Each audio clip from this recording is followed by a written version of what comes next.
Oh, is that a medicine reject?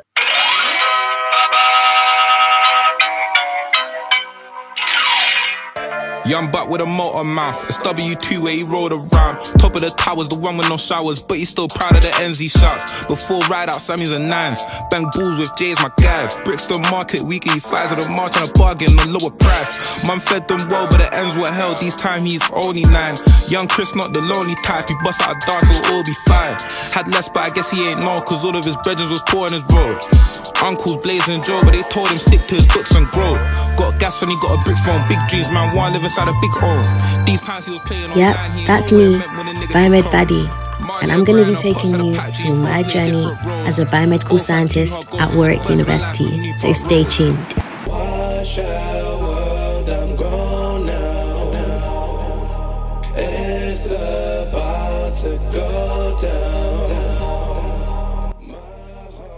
Yo, hello, welcome back to my channel. It's Vaymoni, Biomed Baddie, Warwick Spatus, Biomed Bandit on TikTok, and I'm here to talk to you about why you should study biomedical science at Warwick University. Cool. What was that? You applied to medicine, you didn't get in? Oh, sorry. No pushing, no pushing. I know there's a lot of you here. The rejects, come to the front, please. Oxford rejects, you too. Don't think I missed you out. Warwick here. Yep, come on to the front as well. Yeah, medicine rejects, stand up. I know you tried to get in the medicine, you didn't get in. So since we have all the medicine rejects in the room, it's Warwick, baby. And the Oxford rejects, since we're talking about Warwick. Yep, we see you. Yep, okay. So, why Biomed? I know a lot of us doing this course probably initially did want to do medicine, myself included. So for me personally, I did the International Baccalaureate at Dartford Grammar School for Boys. And if you know about the IB, you have to do 6 subjects instead of 3. Guys, if you follow me on Instagram, then check out my highlights and my story times about the IB. An extended essay, theory of knowledge, a crazy amount of hours of creativity, activity, and service for free. So half of my 6th form wanted to go into medicine, and the other half wanted to do law. She said, oh, you rich. Bitch, I graduated, call me Big Fish. I've actually filmed an IB video, but I haven't got around to editing it since I've finished 6th form. Right now, you are now tuned in, Pink Crispy. I'm still going there. And got into uni, but I would probably refilm it or maybe use that footage. Going through 6th form, a lot of us did want to do medicine, and as we got through the hurdles, is what we call them, one by one, it was soldier, man down, and I was that one person who was like, no, I'm gonna fight the good fight of medicine and I'm gonna make it. One thing I hate is not being able to do something. I have to be good at everything, and I also hate when people give up on their dreams. Like, I feel like that's the saddest thing. One by one, people would be like, okay, you know what, guys, I'm going into pharmacy. I'll be like, bye. You know what, guys, I'm gonna do biochem, I'm gonna do chemistry, I'm gonna do biology. And one by one, people would be like dropping the medicine dream. And I remember when it came around to UK CAT, we all did our UK CAT. I did okay. What really done it for me was predicted grades. When I tell you that IB hurdled at a grammar school, not what I was expected. I was in high level chem initially, and I literally, like, they were gonna kick me out. They were gonna kick me out. I literally had to beg to be put into standard level chemistry. So chemistry is a bit of a sensitive topic for me, okay? Predicted grades wise, UCAS wise. You know, UCAS advisors? Why are UCAS advisors bad vibes? Is it like part of their role? I don't know. But anyways, in my mind, I said that I need to go to a top 10 Russell Group university no matter what. I was so adamant to do medicine that I literally researched into universities that don't have to do chemistry, or they're not really like that fussy on chemistry or chemistry grades, but it was mostly ones that didn't have to do chemistry, and I think Durham was one of them. And I sent that list to the supervisor and I was like, look, I found a list of universities where you don't have to do chemistry, to do medicine, rat-a-tat. They weren't having it. They weren't having it. I remember I applied to Warwick, which I'm at right now, Southampton, and the rest were literally universities that I got forced to apply to because Tell me why Kiel was on the list. No offense to people who go to Kiel, but I know the plans and visions that I have for my life. Yeah, I came to uni, and funny enough, a lot of the people on my course, a lot of them didn't even know what they wanted to do after uni. They just liked science, they just liked biology, they liked labs, or they were just good at it, so they decided to continue at it. But there was that, obviously, that bunch of people who did want to do medicine initially. And I found my group. We were called the Gluconegrogenesis. If you get it, you get it. And then I also met a guy who, like, he was literally like the smartest guy in our friendship group, and he did BTech, so my elitism just went out the window. So yeah, that's a little, the medicine reject story. Oxford reject, I think a lot of people who go to Warwick University, like, we're part of like the top 10 Russell Group universities, so there are people here who did want to get into, like, you know, Oxbridge. I'm just proud to be here. I'm just happy to be here, you know. Okay, cool. So why should you do biomed at Warwick University? Okay, number one, Warwick University is a top 10 Russell Group university, and I'm gonna keep saying it. And it's also part of the top 4 for biomedical science in the UK. So when you're studying biomedical science, you're gonna wanna make sure that the uni that you apply to do it is good for it.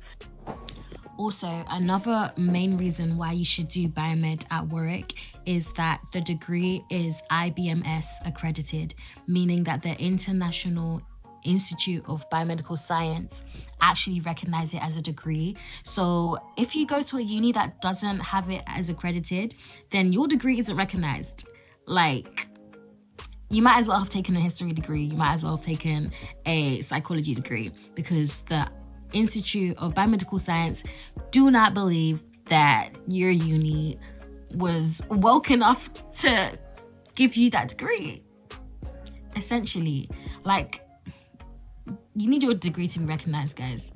When I was applying to do biomedical science, I didn't actually know that the course existed. I was so set on doing medicine, but biomedical science, immediately, like, my ear was drawn to it. There were some students who came to our sixth form, Dr. Grandma, and they were talking about, like, different options and, like, options apart from medicine. And I was not trying to hear it. I was like, la la la, I'm trying to do medicine. I want to be a doctor.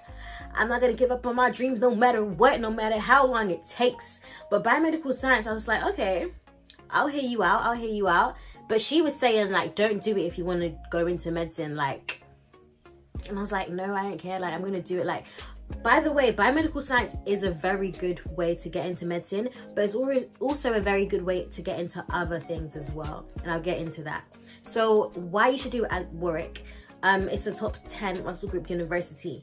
Number 2, the pastoral care here at Warwick University are very good. When it comes to, like, you needing help in lectures, you feeling like you're falling behind, you just needing someone to talk to, if you're going through something and you're missing assignments, like, the pastoral care here is very good, and the information here is very good. And I don't think I deeped it until, because I have like 3 other siblings who go to 3 different universities, and when I tell you, like, there's so much information that, like, I've been onto their Moodle, which is basically like where we go on to, like, see all our lectures and our lectures notes and what, like, materials our teachers have put up.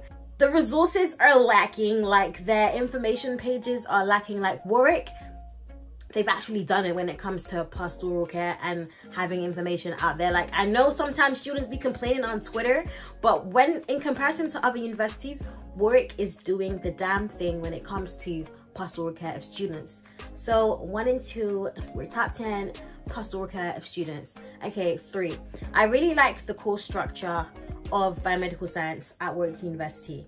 So it's a 3-year course. You can do a 4th year if you want to do a placement, or a year abroad, which is a placement, or just like a year abroad. Okay, so in 1st year you have core modules, which are like the main modules that the university has chosen for you. We also have optional modules. I know as the years have gone on, they've, like, kind of changed some of the modules, merged some modules together. So as for the core modules of 1st year, you have quantitative skills for biology, which is basically anything like maths or graph related. And then there are some special, like, tools and websites which you're probably going to learn about and how to use them, which may come in handy later on in the year. There's the infamous MCO, which is molecules, cells and organisms. And I say it's infamous because you have weekly, or was it bi-weekly, multiple choice question exam on this module throughout the term. So let's say you have like 7 lectures, multiple choice exam, 7 lectures, multiple choice exam, 7 lectures, multiple choice exam. That's how that module goes, which is why it was very infamous. And if you're like very involved in stuff like dance in first term, like I say dance because that was part of Afrofest, which I will post a video about, by the way. If you're very involved in extracurricular activities in term 1 and you have MCOs going on, I don't know how I did it, because as part of Afrofest, like I met 3 of my biomedical friends in Afrofest. No, 4. Like we were all like heavily involved. We were main characters of Afrofest and we were doing Biomed, and we had these MCOs like every other week or every week. But yeah, that's why that module is notorious. And then like they make the questions like so like the answers to the questions so similar, which can kind of like trip you out, but as long as you like get in the content, you should be good. So that's a cool module. You have agents of infectious disease, which is kind of like virology basically, like this epidemiology, the spread of diseases.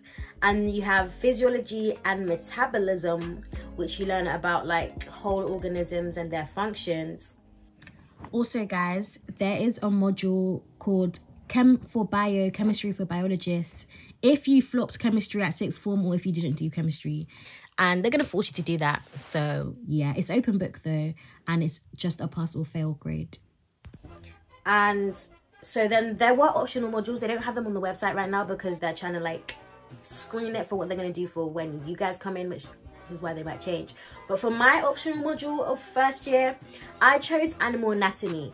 Reason being, I love dissections. If you watch my So You Want to Be a Doctor video, you know that I was involved in something called Operating Theatre Live in 6th form, where we got to dissect pigs and pigs' hearts and just pig skulls and yeah, pigs. And dissections are fun. They're very fun. Like we got to dissect mice, and it was a very fun module, so I enjoyed that module. And there was also a test where we had to like identify the different parts, look into a microscope and like see like a cross section that had been cut from an animal organ and identify it. And that was fun to me. That was fun. That was fun. I was gonna say some questionable things about that lab, but I'm not trying to get cancelled. That was a fun lab. Okay. So that's for first year. So I'll go over the modules again. The core modules: quantitative skills biology, molecules, cells and organisms, agents of infectious disease, physiology and metabolism. So for MCO is the module that's done throughout the year. Your optional module, which for me was animal anatomy, was done within term 2. Like that whole test where we had to like look at a cross section and like examine it and identify it. And we also had to do like a pretty little book with like animal anatomy in it and everything we've learned throughout that module. Those were done like throughout the year, but then we had our summer exams, which were the rest of the modules, which had not been done throughout the year. So when it comes to management, I say you should like make sure you literally go onto Moodle and find out what is required of you for every module. So like, is this module going to be assessed in the summer, or is this module going to be assessed throughout the year? How much effort do I need to be putting into like writing notes if it's not going to be assessed in summer, if it's just going to be assessed in like one term? Do you know what I mean? And how much do I need to focus on this, and how much time do I have left to focus on summer exams? Because some lectures do run all the way up until like a month or 2 months before exams. So you want to make sure that you cover the content. You are actually able to read ahead on Moodle, which is another thing I love about Warwick. You can read ahead for like 3 weeks worth of lectures at least. And yeah, so term 2, that was a good time as well. The modules we had in term 2 were molecular cell biology, which was basically about like cells and like basically cells, but building up on like more high-tech version than GCSE and A-level knowledge of cells, and like the fundamental molecular processes of cells. Then you have blood and circulation. That module, it was like, I liked the content. We were learning about like obviously the circulation of blood, like, and the heart, and like, but obviously at like a more detailed level. And the cardiovascular system, different cardiovascular diseases, so like heart diseases, different types of heart diseases, different types of heart infections. It was a very interesting module. But guys, like when I say term 2 is very, very, very, very content heavy. I mean year 2 is very, very, very content heavy. Like the next module is virology, which covers like a whole plethora of things. It covers like how pathogens are spread, different diseases which are spread like viruses, and you have to like remember these specific case studies on these diseases. And then you have to remember like how they could potentially be treated.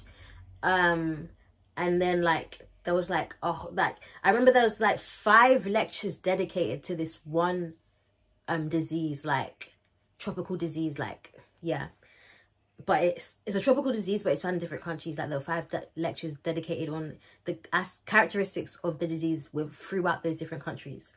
So yeah, and I remember you had to look at like how countries are trying to eradicate those diseases. It was a very, I like it, but like virology is a very intense module. So a lot of people, like I know people who intentionally dropped it in 3rd year, but I say I'm interested in it, but I'm gonna get to 3rd year. Yeah, so evolution was another module. This one was focused more on like the evolution of like the immune system, so like T cells and like how we fight against infection. It's more of like immunology based evolution. Then we had microbial pathogens, which is basically like looking at how like microparasites work and how they're able to like hide in the body and not be detected by the body, and how they're basically very sneaky, and like different bacteria essentially. And then yeah, so then we get to 3rd year, which is the year that I'm in, and there's only one oh yeah, by the way, 2nd year does have optional modules, but the one I chose was, when I remember it, I'll just put it on the screen. But yeah, so 3rd year, we only have one core module, and it's modern approaches to human disease. Then we have optional modules, and we have to pick 4 optional modules. Okay, I think we were spoiled for choice, because for me, it was the whole picking modules process. Because if I pick a module that's hard, then that's on me. I'm going to feel bad because I chose something that was hard. So we had like a good couple of weeks so basically our first day, which was the induction, they told us about the different modules that we could pick. They brought in graduate students from those different modules to tell us more about it. But guys, I was wise, because basically this is what happened. Okay, so ever since COVID, things have slightly changed with regards to examining. Like before COVID, we used to have exams that were like, you go into school to sit the exams. Like sometimes you sit them on a computer if it's multiple choice, or if it's a written exam, you sit them with like a paper and booklet like you would at school. And if you're entitled to a computer, you can also have that to type. Now, ever since COVID, everything became open book. So you can do it at home and have your notes with you. Now, we're living in the post-COVID era, but they said that the exams are still open book. Cool. We're doing 5 modules. 4 of them are optional. And it's supposed to be 2 exams per module in 3rd year. So that would mean if you have 5 modules and you'll have 2 exams per module, that would mean 10 exams. But they said, because of like the post-COVID era and the feedback that they got, that they're going to keep them open book, and they're going to be essay style questions for each module. So that would mean you'd be doing 10 essays in 3rd year. Okay, when I first heard that in that little assembly lecture that we had, induction, I was like, yay, it's open book. Yay, it's only essays. Then he done the math and he was like, 10 essays? And I was like, he literally told us to be wise with the modules that we're picking. So I intentionally avoided the 10 essays. I know people on my course who are doing the 10 essays, but I'm not going to do that. I think it's doable, 10 essays in 4 weeks, 1,500 words. But I know the kind of person I am and how I like to be assessed. So I intentionally chose modules that I like. So I have friends in the year above, and there was this one module called Science Communication. So these are all the modules that are optional. I'll put them on the screen. So there's this one module called Science Communication, which if you saw in my day 1, season 1 by Warwick's Betis vlog, my friends were all telling me to take Science Com because I'm a creative person, and I helped them film their project last year, which was basically like the HIV video, if you go onto my other visuals channel. So yeah, so that doesn't have 2 essays at the end of the year. It only has that you have to do a video project and then a few little like blog posts after each lecture.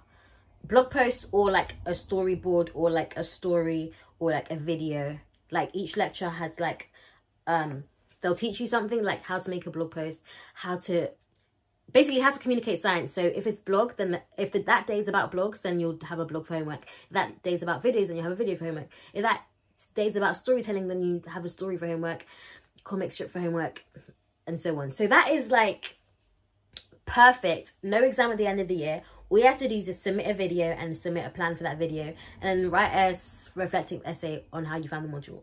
Great. My other module that I picked was teaching biology in secondary schools. So we're learning about teaching. Like my class is full of people who do physics and chemistry as well.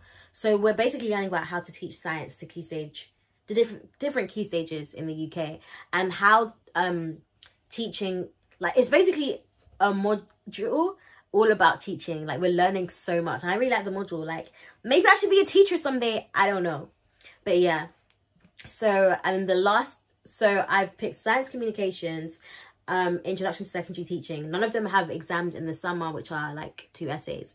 So the only 2 essays that I have to do at the end of the year are for my other 2 optional modules, which are Oncology, which is all about cancer, and Biological Clocks, which is all about, oh no, Biological Clocks doesn't have an end of year exam either. That's only got 2 essays throughout term 1 and 2.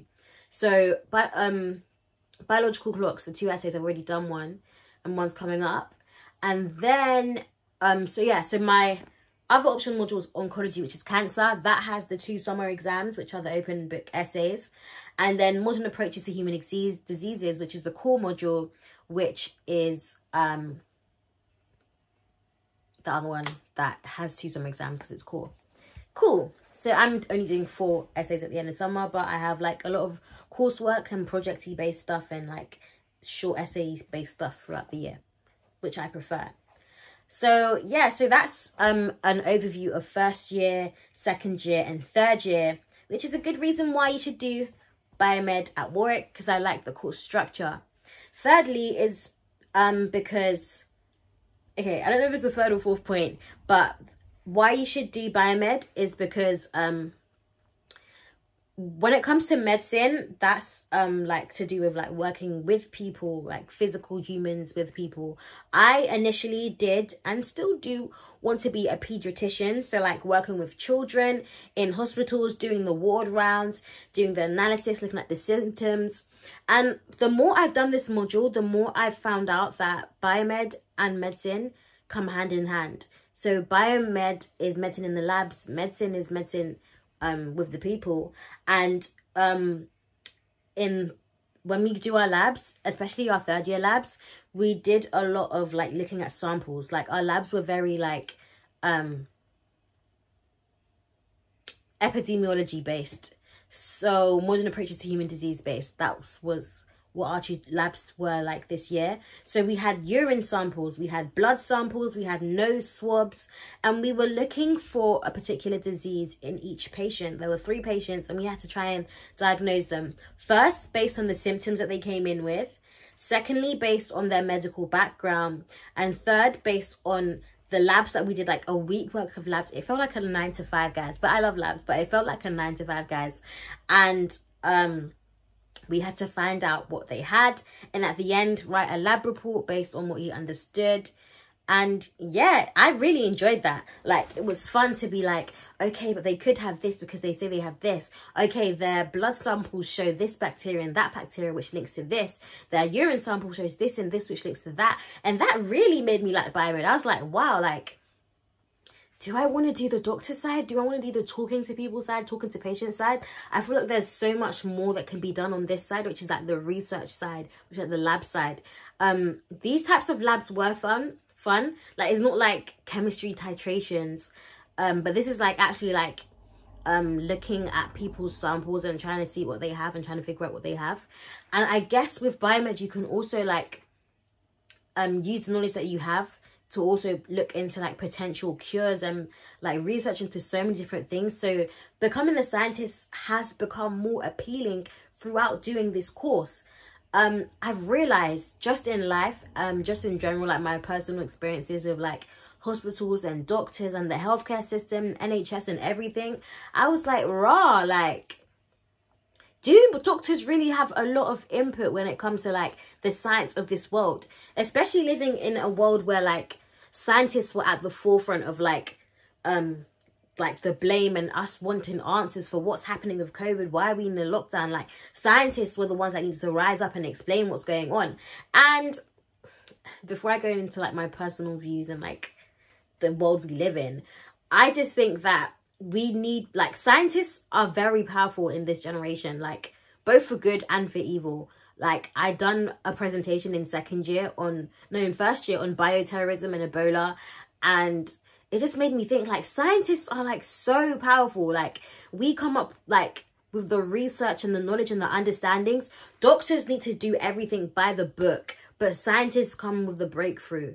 Do you know what I mean? Like, it's not a doctor that will necessarily come with a cure. They can come with like, they can put 2 and 2 together. Like, doctors have to take in so much knowledge. I commend them for that. Like, they need to take in so much knowledge, but we actually get to put it to practice in the labs and actually test those theories. And actually, like, even though we're not talking to patients, we don't need to. We can have like the notes that the doctors give us to like go into research. So like, yeah, like, this has made me think about things a lot. If you want to do a whole video about like what I plan to do after in medicine, etc., then I can go into that. If you want me to do a more detailed breakdown about the biomedical course at Warwick, I can go into that as well. And if you wanted me to do a video about how to manage your assessments and stay on top of your work at Warwick, I can do that as well. Because if you look on my wall, I literally have timetables upon timetables, like a list of deadlines upon like the next deadline's coming up, and like a tick box of every assignment that I have for each module and in chronological order of when they're due. So if you want to know how to stay organized while at university, I can do a video on that as well. But thank you so much for watching this video on why you should do biomedical science at the University of Warwick. 1, it's a Russell group. 2, we have excellent pastoral care.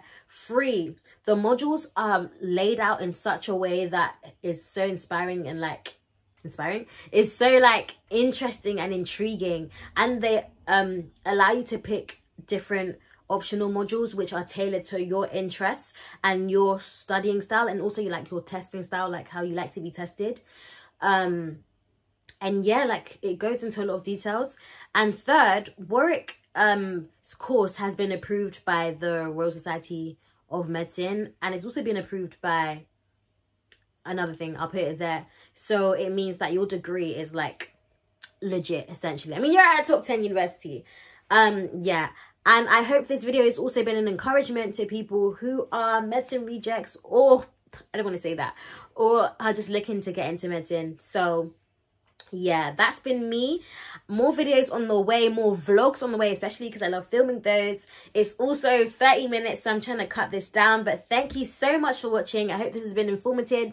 And that's been me, Biomoni, Warwick's Baitist, Biomed Baddie, Biomed Bandit. Also visuals. I do cinematography, videography, and for editing and stuff like that. So add me on my socials, like, comment, subscribe, and share. And peace. Thanks for watching, guys.